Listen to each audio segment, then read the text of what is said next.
अस्सलामुअलैकुम वरहमतुल्लाहि वबरकातुहू। कैसे हैं आप सभी लोग? उम्मीद करती हूँ कि आप भी अच्छे होंगे। माशाअल्लाह हम तो अच्छे, अल्हम्दुलिल्लाह। दुआ है आप सबकी।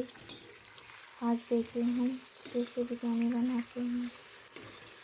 क्या आप लोग भी ऐसा ही बनाते हैं? क्योंकि ज़्यादा मसाला हम नहीं डालते हैं, सिंपल से बस थोड़े थोड़े मसाले से बिरयानी बनाते हैं। काजू बिरयानी आप लोग कैसे बनाते हैं कमेंट में बताइए।